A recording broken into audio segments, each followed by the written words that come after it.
Welcome to Moms and Mountains, a podcast for moms of all types, single, divorced, widowed, or married. We'll talk about our kids, life, marriages, family, ourselves, and our relationship with God. I want to empower all moms to overcome the greatest and smallest mountains of our lives through the love and power of Jesus Christ. And I want all moms to know that they are not alone in their struggles. Thanks for joining me, and let's get into the episode. Well, hello everyone, and welcome back to Moms and Mountains. Today we are going to be doing part 2 of things you shouldn't feel guilty for. It's been a little while since I've posted anything, and it's been a little crazy. It's been a little busy as moms, I'm sure you understand. So we did part 1.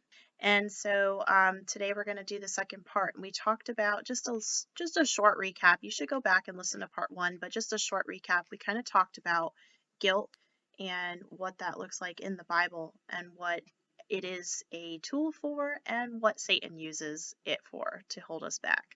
And specifically mom guilt. And sometimes mom guilt permeates everything we do and lingers and holds us back. So we kind of talked about that a little bit. And we went through the first one, we went through 5 things. After kind of introducing the subject and talking about it, we talked about 5 different things specifically that I found played into mom guilt and things that we shouldn't feel guilty for as moms. So today we are going to talk about, I think in the first podcast I said we had 10. I definitely wrote the list out from my notes, and I have 11 and a bonus, so technically 12, but I don't know who's counting, right? So we'll jump into it and get started. So picking up where we left off, not taking your kid to fun places every weekend or even during the week. So life is kind of exhausting, life is tiring, and sometimes we can feel down on ourselves because we're not being the fun parent. I think that kids remember love, they remember affection, they remember that you care for them, and I think they remember discipline. Kind of a side note on that too. I don't believe discipline is necessarily a punishment, but it's more of guidance and setting boundaries. That's kind of a separate conversation. But I think that they remember the love and the affection that you give them. Life is really hard, and trying to put this expectation on yourself of trying to get your kid out all the time when we're busy, especially if you're a single mom and you're by yourself, and even if you're not, it's hard to live up to that expectation. One other thing I wanted to mention is that it's also hard if your ex is taking your kids, if you have an ex. If your ex is taking your kids to more fun places, sometimes that competition comes into play, and I think we had talked about that in part 1. I don't think that that's what kids will remember, and what they will actually benefit from. And they'll remember it, but they're not going to actually benefit from, oh, the fun parent. It's nice to do those things, but look at those things as a bonding experience, and that's the primary reason we do those things, is to bond with our kids. So I would just say do what you can. Sometimes I don't feel like going out, and there are times where that's valid, and I really need to just stay in and relax. And there are other times that I do go out and I have a blast with her, and I'm like, wow. So I think being in tune with yourself is really important in this case, and knowing where your limits are and where you're at. If you are tired, if you're overworked and you need a break, take a break. But sometimes we feel a little lazy. Not that that's a bad thing, to want to just chill on the couch, but sometimes you're just like, oh, I don't want to, and then we go out and it's a great time. So I think the biggest thing with this is just being in tune with yourself. Okay, that was kind of a short one, but number 7, not raising your kids in a certain environment. And I put here in my notes, city versus country, house versus apartment. Sometimes we have an ideal of where we want our kids raised, and maybe this has to do with how we were raised. Maybe this has to do with the TV we used to watch or movies. that we saw, like we say a white picket fence and a yard and a playground in the backyard in the suburbs.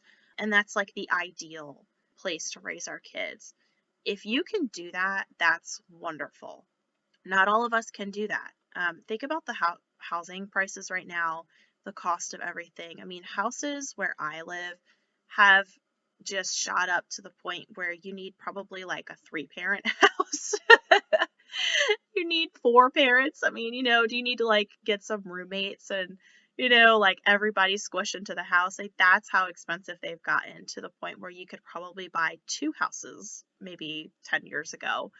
So it's not always practical. If you need to be in an apartment, it's okay. Like, having that expectation of needing to be uh, in a house, a single family house to be specific, it's not always doable. Especially when they're young. Again, they're going to remember love. They're going to remember their affection that you give them, care, the discipline. They're going to remember those things. And those are the things that are going to help them to grow and benefit them. There are fun things that can be done in any environment. Your situation does not have to look like everyone else's. I grew up in an apartment, and it wasn't until I was older that I was like, oh, I kind of want a backyard. I want to play, and you know, and I finally, in high school is when I moved into a house in a single family, and I loved it, and it was great, and I used the yard, and then the funniest thing about this is that when I started driving, I was never home. So, like, while the yard is a great thing, there's a small window where your kids actually really care about that. I think when they're really young, they don't care about being in an apartment. As they get older, they might want a yard.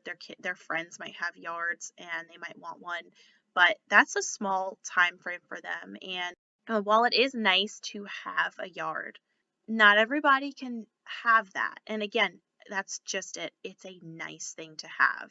I would try and find alternatives, like is there a park nearby? If you have to live in an apartment, or if you choose to live in an apartment or a condo, do you have an option to live in one where there's a park close by, across the street, or does the complex have a playground?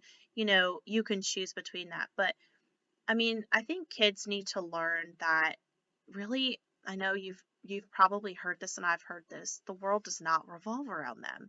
And sometimes you just have to make hard decisions. And if you can get a house, if you can get a yard, that's great. But if you can't, don't beat yourself up about it, especially with the way things are right now. There are more and more and more of us not having a yard, and that playground and that ideal image that we grew up with. And there's nothing wrong with that. And there's no reason to beat yourself up about it. And I think our kids are not going to come out any worse for it.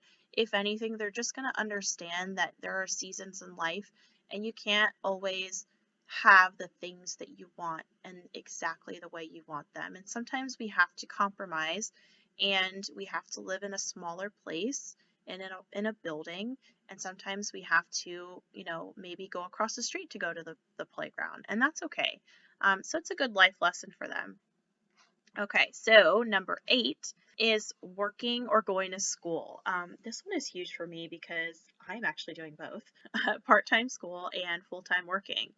It is so easy to feel really guilty about this. You know, I think the biggest thing is to look at your intentions behind why are you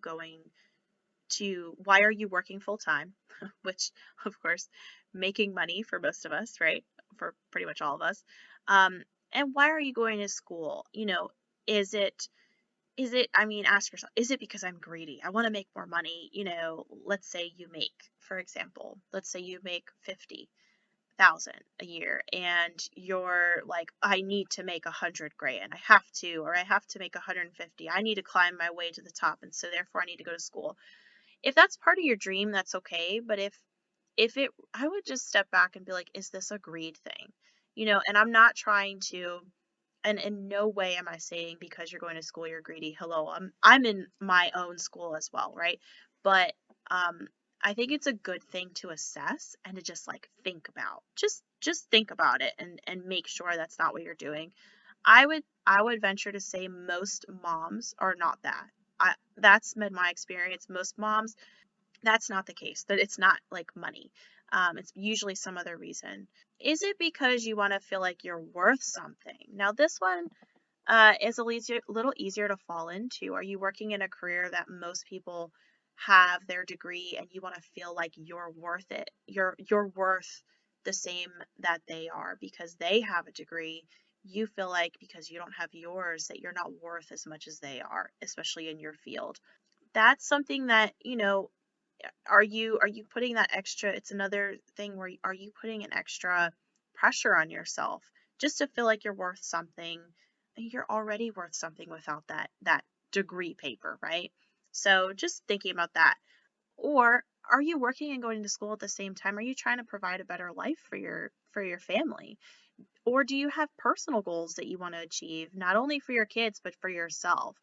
I think our kids will see when we work hard, but at the same time, they're going to see, wow, mom is working really hard. She wants to provide for us, but she's also knows that she is worth it herself. She's a worthy person to she's valuable. She sees herself as valuable in order to go to school and to take that extra step and to work hard to achieve her goals. She knows that she is valuable enough to attain those goals and to work for them. I think that in this case, our kids see that they are worth our time because we carve out time for them. So we're so busy and they see that we're doing all this, doing 10 million things, schooling, working, all of that. But yet we still carve out time, whatever that looks like for them, specifically for them. And I would say that this is where organization comes into play. I would say that when you're with them, really spend the time with them, really be with them. Organize your schedule and put that time on your calendar type of thing. I mean, it doesn't have to be literally, but, I would also explain it to them. So, when you plan out your day and, the busier you are, I think the more you really do need to plan. Explain it to them like, okay, for example, mommy has to work for another 2 hours or another hour, whatever it is, but at 2 o'clock, we can go to the park together. So that way they know that they are as important as the meetings on your schedule. They see that you have meetings. Well, guess what? At 2 o'clock, we're going to the park. It's you and me, and that's it. You know, don't be on your phone. Don't be, it's a you time, you and them. So I think that this whole concept plays into children learning boundaries. We have responsibilities as parents, as adults, that we have to take care of, but they are also loved, and they see that we are making time for them in our schedule, and that they are as important, and I would say, of course, they are more important than those meetings, right? But I think just them seeing us put them in our schedule makes them feel, hey, mom has a meeting for work, but I am more important. I am as important, or I'm more important than that meeting for work. So I think it's really important, and it helps balance all of the things that we need to do if we're working, going to school, all of the things that we need to do for life. Moving on to number 9. This one, and I think I had mentioned probably in the last podcast and also in the intro, I have a toddler, but this one is more speaking to older children. So this one is letting an older child make decisions and their own mistakes. I think this one is a little personal for me because this kind of speaks to how I was raised. I think, I'll start by saying, as a parent now, I realize we see children as a reflection of ourselves. We might take on their mistakes as our own mistakes, and in turn, we kind of want to control them. And the intention behind this is not evil. I think that we want to control their decisions because we don't want them to make mistakes and suffer the pain and consequences of their mistakes. The problem is that they don't learn this way. They can't learn this way, and they can carry resentment into their adulthood. Um, Personally, I have experienced this. This is kind of how things went for me as a child, and I definitely held resentment, and I think this type of parenting, being afraid of, having them make their own decisions, and again, this is probably more of an older child thing, but this also has the possibility of creating an adult who feels like they need someone else to make all of their decisions for them. And again, this is similar to my situation, and I kind of landed in a bad situation where I had someone else make all of my decisions for me, as an adult, because that's the only thing I knew. So I think, again, my example I think is a little more extreme. It's not necessarily that, oh, if you tend to want to try and not let them make decisions here and there. If there are times where you do that and you make decisions for them, it's a push and pull. It's an extreme example. If you are always making decisions for them, then yeah, it could lead to someone who is not an adult. They're like a perpetual child, and they will turn to somebody else. They'll grow up and it might be their spouse, and it might not be the right situation, because that gets into the whole conversation of someone who is codependent ending up with someone who is controlling, and that's a really bad mix.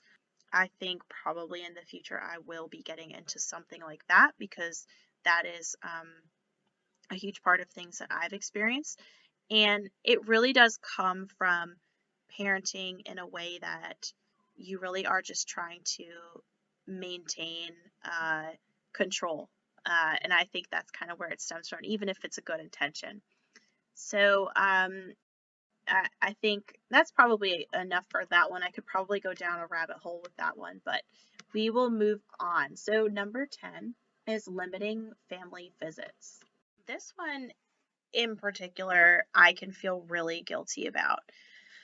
Um, this is so important though, especially in situations where a family member is, what I would like to say is a toxic person. And we can get into that later in another time, but it can also apply to situations where the relationship between you and your family member are healthy. We need to set boundaries between our family and our extended family. So I mean our immediate family, our spouse or our kids. And we need to set those boundaries between the us, that tight circle, and our extended family. And I just want to say boundaries are not walls, right? They're guided boundaries, I guess. They're guidance. They're not walls, right? So, I think and I know what's best for our kids and for ourselves. Sometimes this means saying no to a visit, or it means limiting the time spent together, or it can mean staying at a hotel instead of with the family member you're visiting, if you don't live in the same area. Your well being is so important, not only for yourself, but also in how you parent, because if you are not doing well, that's going to affect your parenting. And so just it's so important to remember that. And I recently had this experience, and mentally I was just kind of put back in a toxic environment, with a family member, and it was just like jumping off. um it was like jumping into a pool and not being able to come up from air and drowning. That's essentially the best way I can describe it. And it was hard to parent, because I was struggling with my own self and I felt like I was drowning. To really parent, you've got to really just be in a good place. And it doesn't mean you have to be in a perfect place, but you've got to be in a good place to parent, because parenting takes a lot of energy, it takes a lot of work, it takes a lot of effort. And if you are feeling like you are drowning in this relationship, in this environment, it's going to be really hard, to parent. So you might need to limit time with family. Also, due to not between the relationship between you and that family member, but also due to the interactions between that family member and your child. Now, this doesn't have to be like off the wall, something that they did horrible, they said horrible. It doesn't have to be that way. You know, Maybe you don't like that they curse. I just a side note, I've been a Christian for a long time. I consider myself saved at the age of 7, and I spent most of my life cursing.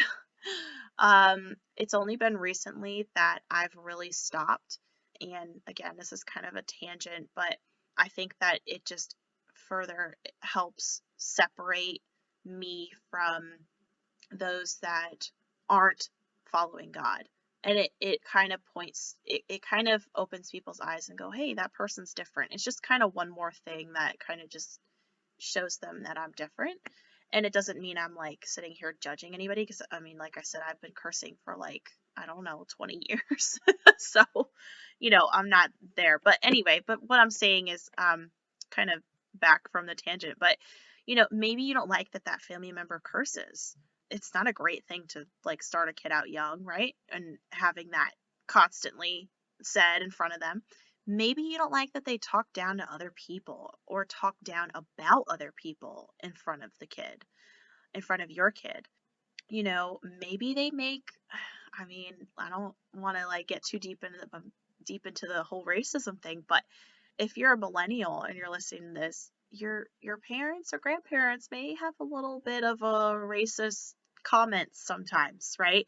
I'm not saying across the board. That's a topic that I'm not going to get into, but sometimes they can make these comments that they think are funny, and you're like, that's probably not a nice thing to say, and I don't want my child learning that. Maybe another thing that they could do, maybe they fight with their spouse a lot in front of your kid. Do they pull your child into the fight with their spouse or with someone else? So it doesn't have to be this wildly what people would say, oh, they're not in danger or whatever. It doesn't have to be that. You don't need to justify your decision to limit their time with a said person to anyone. You just need to figure out, is this something that makes you feel uncomfortable and why? And if it's affecting your child in a way that you don't want it to, then that's what you need to do. There are times where we do need to cut ties with a person. This depends on the situation. And I would say cutting ties with anybody in any relationship, I would issue I would issue a word of caution for that. Really think about it, but sometimes it has to be done. I would just say though, everyone has problems. Everybody everybody has issues. Of course, no one should be put in a dangerous situation, right? I will say that right off the bat, and that's should be obvious. But sometimes we may want to cut ties, and it may not really be about the kid. Is it about, it's possible, is it because you are hurting as the parent? Did your parent hurt you? And so you're like, I don't want them to have anything to do with my kid. Well, it depends. How did they hurt you? I think it's every situation is so different. You know, is there a way that you can keep that tie without seeing that family member every weekend? Or, maybe you can limit it to a dinner 2 to 3 times a year. There are ways, there are more options in between cutting ties completely with someone and seeing that person constantly. And sometimes this takes a trial and error. You need to see what your kid is okay with, you need to see what you're okay with, and it may just take some trial and error to try and figure out where that line is. So for number 11, the one I have here is standing up for your child. This is the last one. Well, like I said, I have technically 12 because I have a bonus, but this is the last one. I think this one is so important. This is the one that makes them feel safe.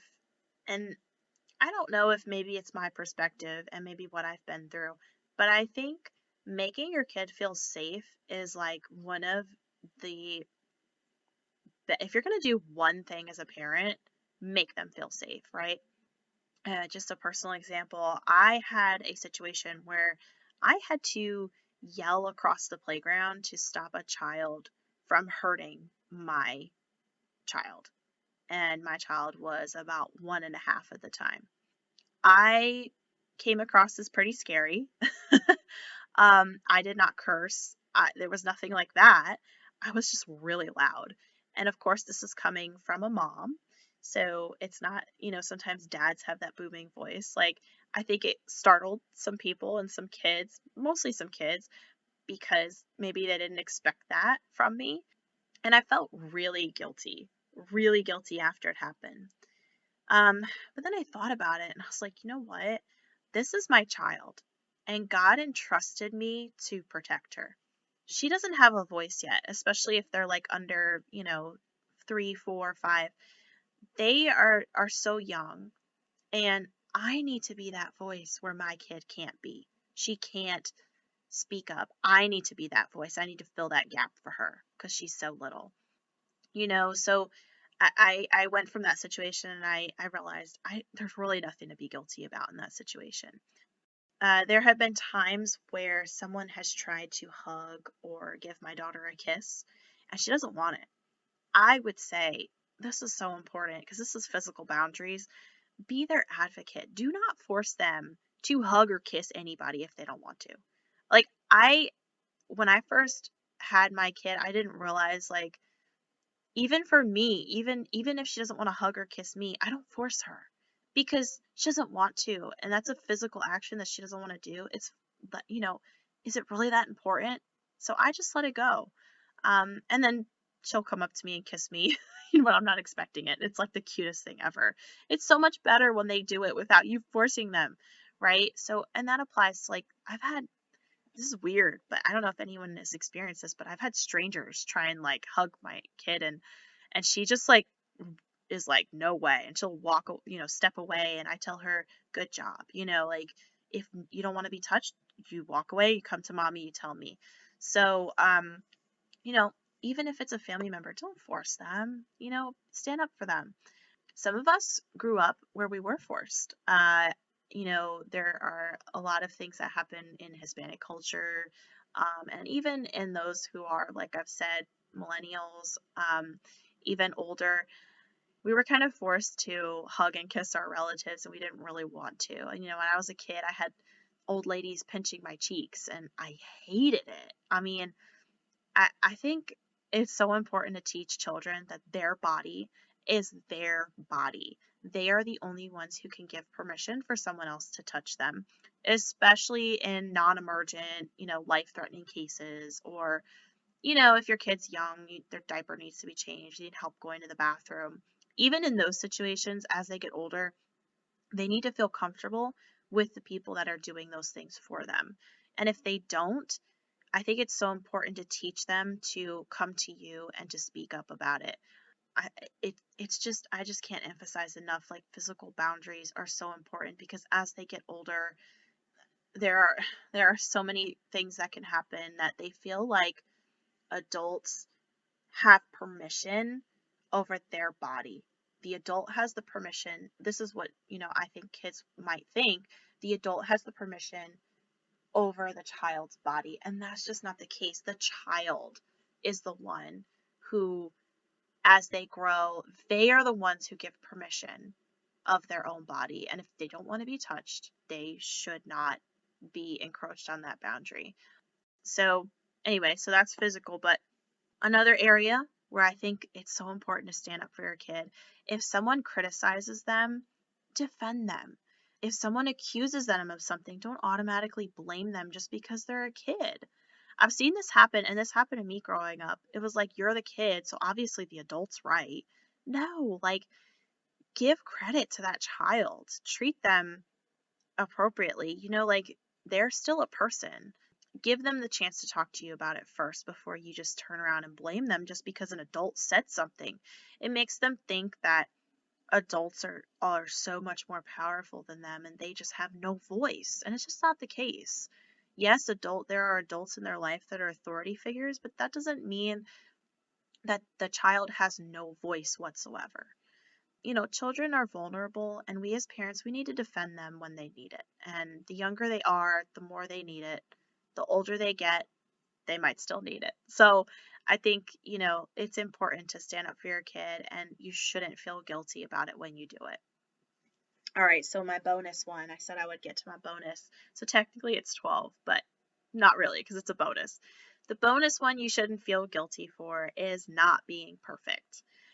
I feel so much guilt when I mess up. I feel guilt when I sin. But I would just remind you in Romans 8:1, it says, there is therefore now no condemnation to those who are in Christ Jesus, who do not walk according to the flesh, but according to the Spirit.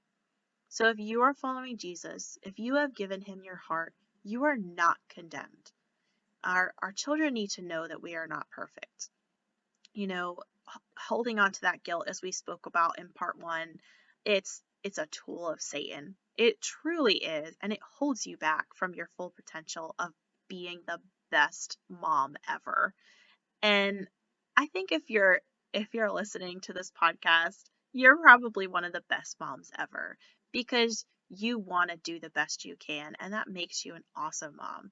And I'm sitting here saying this, and I'm just thinking to myself, wow, I'm just telling myself this because I constantly beat myself up when I don't do the right thing.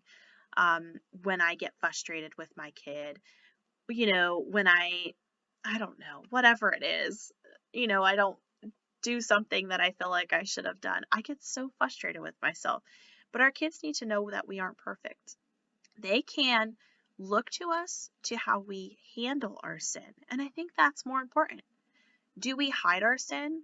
And that makes us look like a hypocrite, right? If we're hiding our sin, you think you're hiding it, but your kids can actually see it, and then they just see that you're hiding it and they go, oh, well, then, mom or dad is just hiding their sin and their mistakes. They're not admitting to it. Do we explain our sin away? Oh, well, I told this lie to you, but I was justified because X, Y, and Z. Are we, or do we beat ourselves up about what we did wrong? Do we speak poorly of ourselves? Oh man, your mom is such an idiot. Like, they are going to watch everything we do and they are going to copy it and they're going to emulate that. I would say don't strive to be perfect, but when you do mess up, when you do sin, own it, repent of it, learn from it, and then grow from it. And then your kid will see that. And when they do mess up and when they do sin, because they will, because they always do, because they're human, right? They will own it, they'll repent, they'll learn, and they'll grow. That's what you want them to emulate.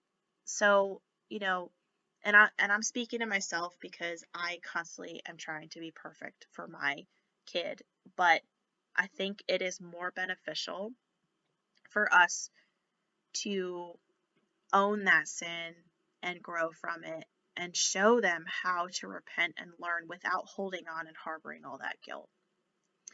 So that wraps up my list. I am glad I was able to get this podcast done for y'all. I hope you enjoyed it. And like I said, listen to part one if you didn't hear part one, and that would be the complete part one and part two of why you shouldn't feel guilty and what guilt is for, and the things you shouldn't feel guilty for as a mom. If you like the show, please leave a review on Apple Podcasts so that more people will be recommended this podcast. You can also follow us on Instagram. It's Moms and Mountains.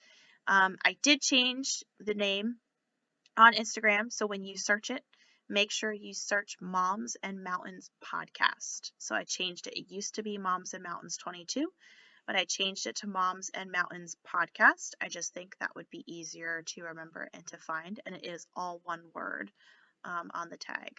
So I hope you enjoyed this, and I will be looking forward to seeing you at the next podcast.